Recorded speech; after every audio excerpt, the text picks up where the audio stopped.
Alors maintenant, la prochaine chose, on doit organiser pour le mouvement de la balle, on a le mouvement de la palette gauche. Là, on doit avoir le mouvement de la palette droite. Fait que c'est sensiblement la même chose. Si c'était un autre joueur, mais dans ce cas ici, c'est vrai, c'est la version qu'on a pour l'ordi. Donc, c'est un petit peu plus compliqué. Si on avait juste un autre joueur, on pourrait prendre ces données ici et puis le placer, puis changer les touches qui sont différentes. Et puis c'est tout.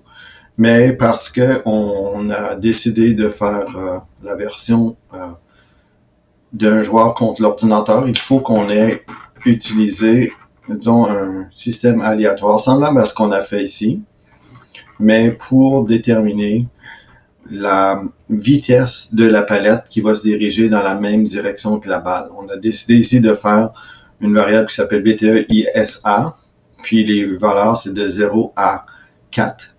0 pour que la palette ait aucun mouvement. Si c'est 1, 2, 3, elle va bouger de 1 pixel, puis si c'est un 4, ça bouge de 2 pixels. On sait que la palette du joueur bouge de 2 pixels à la fois, mais la palette de l'ordinateur va bouger, mais la palette de l'ordinateur va bouger selon la balle, la direction de la balle. Si la balle se dirige vers le haut, la palette va aller vers le haut, mais elle va aller vers le haut, disons, selon la vitesse. Nous, comme personne, il faut qu'on voit la balle dirigée, tandis que l'ordinateur va juste avoir à savoir automatiquement, selon le mouvement de la palette, selon le mouvement de la balle, il va bouger la palette selon le mouvement de la balle. La vitesse va juste être déterminée selon le nombre aléatoire 0, 1, 2, 3, 4 pour le mouvement de la palette. Alors voici.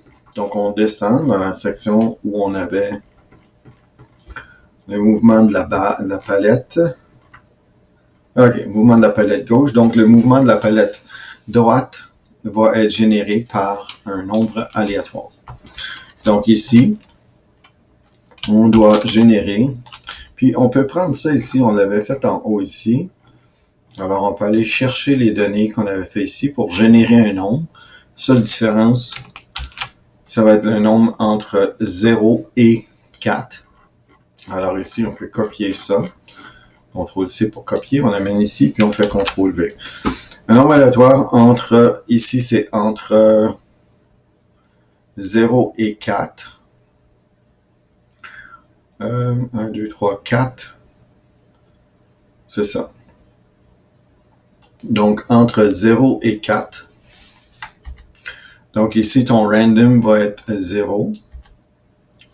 Et puis, ta valeur va avoir une différence. Donc, je pense qu'on va l'organiser ici, que ce soit, que ça bouge un peu plus vite, parce que c'est peut-être pas assez. Selon la distance ici. OK, qu'est-ce qu'on avait décidé? Ça va bouger.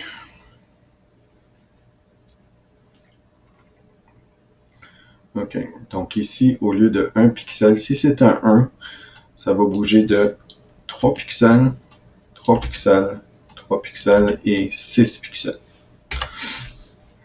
Donc, ça bouge de 6 pixels si la valeur est 4, puis ça bouge de 3 pixels si la valeur est 1, 2 ou 3, puis elle ne bouge pas du tout si c'est un 0.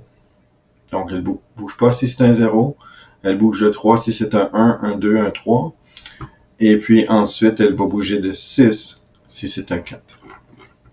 Alors, on descend dans nos codes, puis on va aller ici. On a une valeur aléatoire entre 0 et 4 selon le mouvement de la balle. Donc 0 et 4. Donc ça, c'est le nombre aléatoire.